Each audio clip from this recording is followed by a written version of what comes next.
বন্ধুরা, আজ আমরা এক্সপ্লেইন করতে চলেছি একটা অসাধারণ movie, good will hunting 1997। Welcome to explained by red.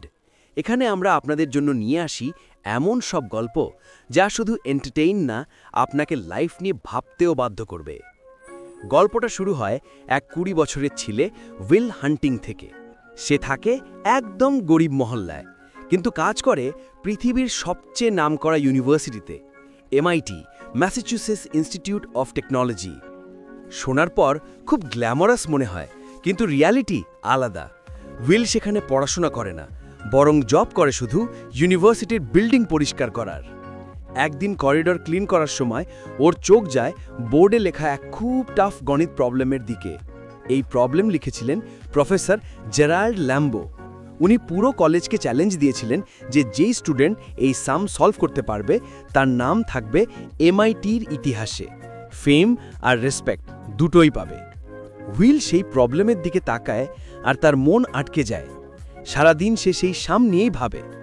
এমনকি বন্ধুরা যখন ওকে নিয়ে বাড়ে যায়, তখনও তার মাথায় ঘুরপাক খাচ্ছে সেই প্রবলেম। Turning point. একদিন উইল চুপি চুপি বোর্ডে গিয়ে সলভ করতে শুরু করে, কিন্তু হঠাৎ প্রফেসর ল্যাম্বো ওকে ধরে ফেলে। প্রথমে উনি ভাবে উইল মজা করছে, কিন্তু যখন দেখেন যে অ্যান্সার একদম পারফেক্ট, উনি অবাক হয়ে যান। প্রফেসর বুঝে যায় যে এই অর্ডিনারি ক্লিনার আসলে একজন বর্ন জিনিয়াস। সমস্যা শুরু। উইলের সাথে একটা মারামারি হয়, আর পুরনো কেসের কারণে ওকে পুলিশ ধরে নেয়। জাজ ওকে জেলে পাঠিয়ে দেয়, আর জামিনে বেরোতে অনেক টাকা দরকার। প্রফেসর এগিয়ে আসে। সে উইলকে বলে, তোমাকে আমি জেল থেকে ছাড়াতে পারি, কিন্তু শর্ত আছে। তুমি আমাকে পড়াশোনায় হেল্প করবে আর একজন থেরাপিস্টের সাথে সেশন নেবে। Therapy sessions. উইলকে নিয়ে যাওয়া হয় এক সাইকোলজিস্ট শন ম্যাগুয়ারের কাছে। প্রথমে উইল মজা করতে থাকে, থেরাপিস্টদের নিয়ে হাসি হাসি করে, কিন্তু শন ধীরে ধীরে ওকে ভেঙে ফেলে। একদিন পার্কের বেঞ্চে বসে শন বলে, উইল, তুমি বই পড়ে অনেক কিছু জানো।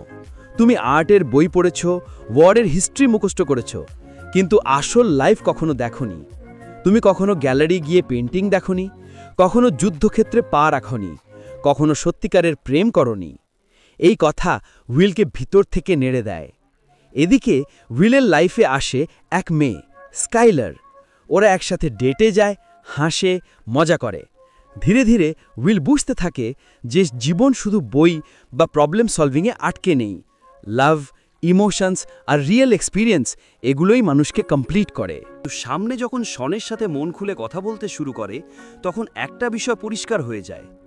যতক্ষণ না উইল নিজে তার মনের কষ্ট প্রকাশ করবে, ততক্ষণ কেউ বুঝতে পারবে না যে অনাথ হয়ে বড় হওয়ার যন্ত্রণা কেমন। এরপর দুজন হালকা ফুলকা গল্পে মেতে ওঠে। শন তার স্ত্রীর কথা বলতে থাকে, যিনি সম্প্রতি ক্যান্সারে মারা গেছেন। সে বলে, আজও সবচেয়ে বেশি মনে পড়ে তার ছোট ছোট অভ্যেস আর নখরা। আসল ভালোবাসা আর ঘনিষ্ঠতা তখনই হয় যখন আমরা কারোর কমতিগুলো নিয়েও তাকে আপন করে নিই। সময় এগোতে থাকে, আর উইল আর স্কাইলার একসাথে দারুণ সময় কাটাতে থাকে। তাদের সম্পর্ক আরও গভীর হয়, কিন্তু স্কাইলার সরাসরি প্রশ্ন করে বসে। সে বলে তাকে ক্যালিফোর্নিয়া যেতে হবে স্ট্যানফোর্ডে পড়াশোনার জন্যে, আর চায় উইলও তার সাথে যাক। কিন্তু উইল সঙ্গে সঙ্গে অস্বীকার করে দেয়, বিভিন্ন অজুহাত তৈরি করতে থাকে।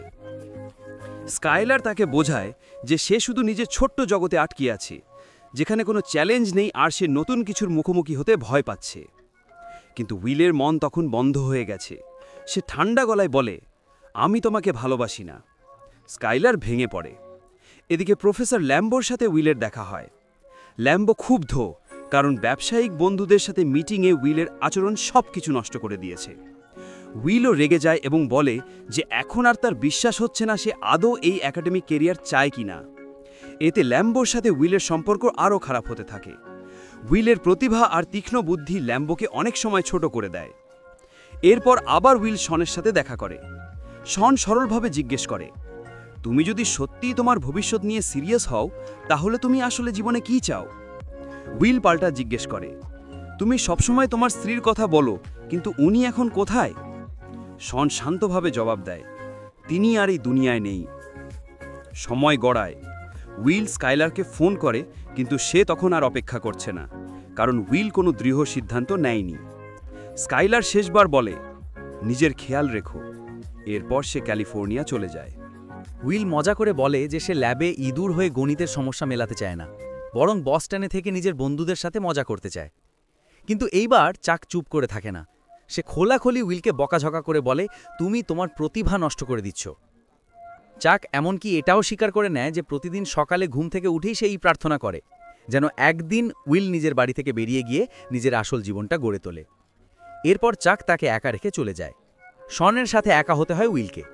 শন উইলকে বোঝায় যে তার আর ল্যাম্বোর ঝগড়াটা আসলে ব্যক্তিগত নয়, বরং বহু পুরনো কষ্টের সাথে জড়ানো। এরপর সে কথা ঘুরিয়ে জানায় যে উইলের ব্যাপারে সে বিচারকের জন্য একটা রিপোর্ট তৈরি করেছে। উইল কৌতূহলবশত জিজ্ঞেস করে, আমার মতো রোগী কি তোমার কাছে আগে এসেছে? তখন প্রথমবারের মতো শন নিজের ব্যক্তিগত জীবন শেয়ার করে। সে জানায় তার বাবাও মদ্যপাত ছিল এবং ছোটবেলায় তাকে প্রচণ্ড মারধর করত। সব কিছু ধীরে ধীরে পরিষ্কার হতে থাকে। উইল শেষ সেশনে শনের কাছে আসে এবং জানায় যে প্রফেসর ল্যাম্বোর যে কোম্পানিগুলোর নাম সাজেস্ট করেছিলেন তার মধ্যে একটি জায়গা সে কাজ নিতে রাজি হয়েছে। এদিকে ল্যাম্বো শনের সাথে দেখা করতে আসে। দুজন একে অপরের কাছে ক্ষমা চেয়ে নেয় এবং এরপর একসাথে বাড়ি গিয়ে ড্রিঙ্ক করে। অন্যদিকে প্রতিদিনের মতো চাক উইলের বাড়ি গিয়ে তাকে নিতে আসে। কিন্তু এদিন জান্নার বাইরে দাঁড়িয়ে বুঝতে পারে উইল আর সেখানে নেই। সে স্কাইলারের কাছে চলে গেছে। উইল একটা নোট লিখে রেখে গেছে, যেখানে সেই একই লাইন ছিল যেটা একদিন শন বলেছিল যখন সে বেসবল ম্যাচ ছেড়ে নিজের ভবিষ্যৎ স্ত্রীকে দেখা করতে গিয়েছিল। আর এই সুন্দর মুহূর্তের মধ্যে দিয়ে গল্পটা শেষ হয়ে যায়।